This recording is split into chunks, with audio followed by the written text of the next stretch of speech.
Hello and welcome. This is Jasur from JRN Firm. I'm a senior consultant at this company. In today's video, I would like to talk about the necessary steps that you have to take in order to register a company in China as a foreigner. If you look at the screen here, I will explain each step that you need to take. Let's start. First of all, of course, you need to decide on the place of registration. In China, there are so many cities and regions. So you have to decide where do you want to register your company in. For example, our office is in Shanghai, and we can provide the same services in Shanghai and other cities as well. So you have to tell us which city. Let's take the example of Shanghai. On the first step here, we say it's going to be, let me change the color here. So this one, place of registration, let's take it as Shanghai, for example, okay? We decide on Shanghai. Next step you have to do is obviously the registered address of the company. Registered address of the company can be in two forms. One is the physical office that you can rent, or if you don't have any financial issues, maybe you can purchase it. You can buy the office. Or the second option is the service. As we mentioned before, we as a company, we can provide you with a company registration address service that's every 12 months, that's renewable. So you can, depending on your needs, to be honest, if you need an office, you can rent, okay, or buy. Or you don't need an office, right? You just want to register your company. So you can maybe use our services, okay? We can provide this registered address for you, and that address is not an office, just to make sure we understand, right? It's an address to register the company, that's it. And every 12 months, you need to renew this service. Of course, it comes with a cost. Regarding the cost, I'm not going to mention them in this video, but there is a previous video. If you can watch that video, we mentioned the prices of our services. Next step, obviously, once you decide the registered address, we move on. Now this is the actual starting point. Starting from step number 3, we start the whole process, right? So that's here you can decide whether to continue the process yourself. If you're in China, fluent in Chinese, I keep saying that, nobody is forcing anyone to hire an agent or hire a lawyer or a consultant. You can actually go to the company registrar and do it yourself, okay? But of course, as we mentioned before, doing it yourself, the company registration process can be very, very complex and very hard, even if you're fluent in Chinese. If you don't know what you're doing, then obviously it's going to delay the process. Number 2, you end up paying unnecessary costs, maybe. Or some people might take advantage of you when you go to different departments. So the agency, of course, unlike this, professionals. For example, our company, we have been providing this service for so many years, for so many companies. So if you come to us with this request, we can complete the company formation process professionally and efficiently in a very shortest time possible. So this is where you can decide. Now let's assume that you sign an agreement with us. So that would be step number 4, as you can see here, service agreement. Of course, every service we provide is based on an agreement. We draft a professional agreement, inputting your details and our company details, obviously. And then the services are mentioned there, the price is mentioned there, all the details basically mentioned based on international standard. Then we provide invoice, obviously. At this step, actually, a lot of people contact us, can I pay in installments? Can I pay like a 30% and 70%? To that we say, unfortunately, we don't do that because the nature of the service, okay? It's actually automated. If you go to our website, you can initiate the process of company registration online. You don't have to actually give us cash. We don't accept cash. It's either online you pay to our company or through bank transfer. So the invoice we're going to give you is going to contain our company's bank details, not personal. right? So we have companies in different locations, as I mentioned. US, you can pay to our US company.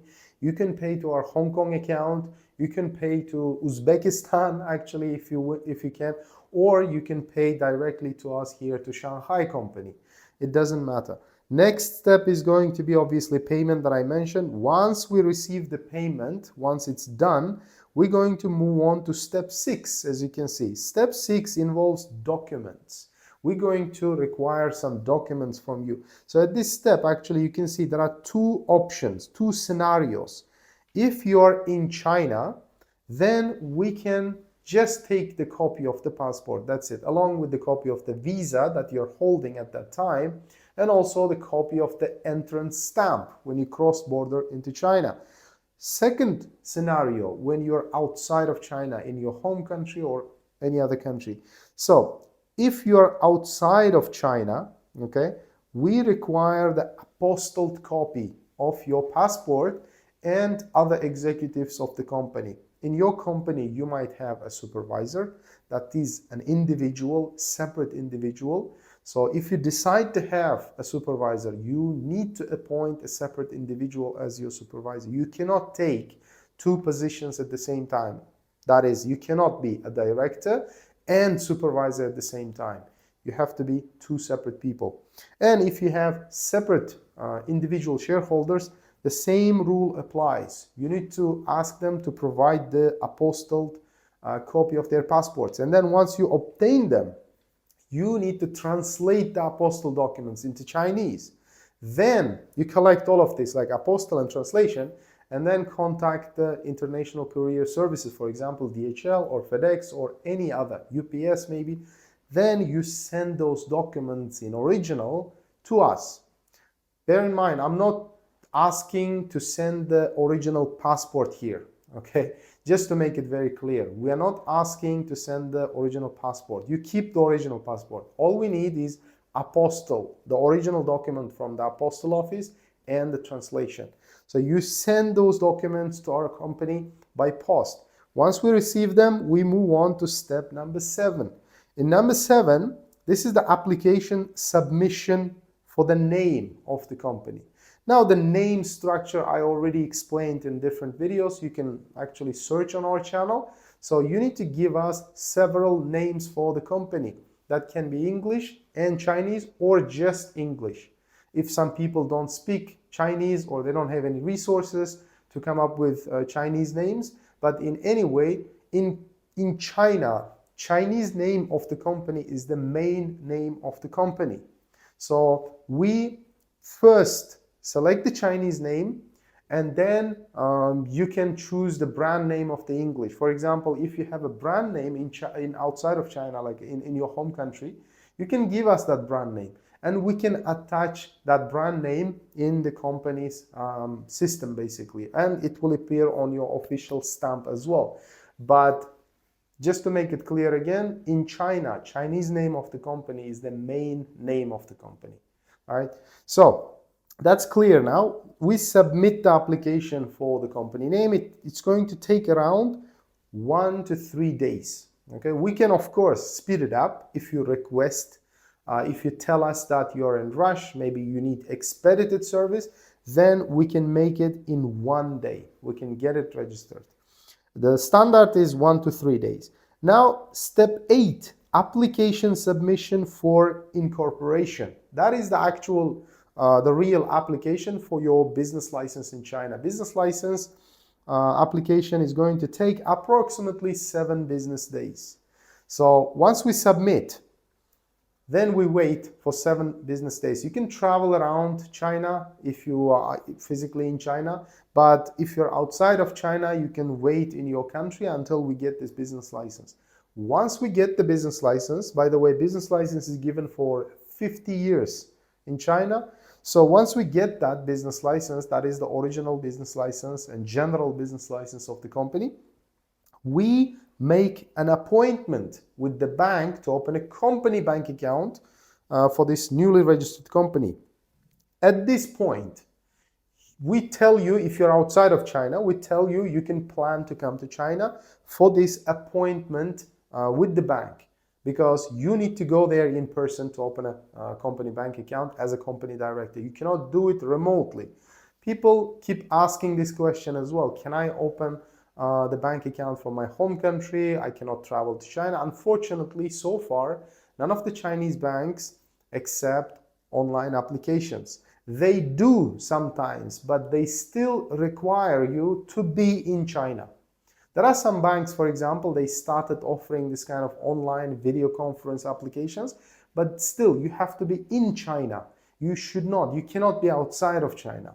That means that, for example, your company is being registered in Shanghai, and we can, use some of the banks here which accept online application.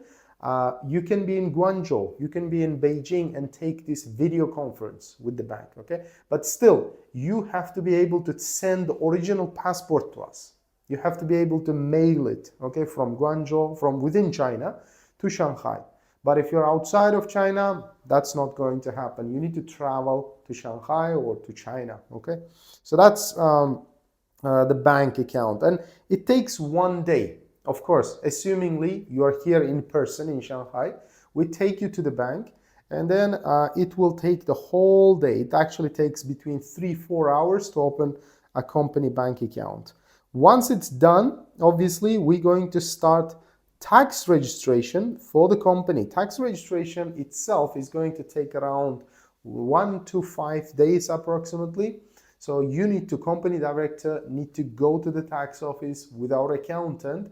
That accountant is actually your accountant as well for your company. So together you will go to the tax department for ID verification. Once it's done, we will do the customs registration online on your behalf. You don't have to actually stay in China for this. You can actually leave if you're not staying in China. This is the end of the company registration. As you can see here, 10 steps. You can complete the company registration in China. Okay. If you are interested or if you have any questions, you can contact us. Our contact details are all the time on the screen. Feel free to email or leave the questions in the comment section below. I will be glad to help you. Thank you for watching. I will see you in the next one.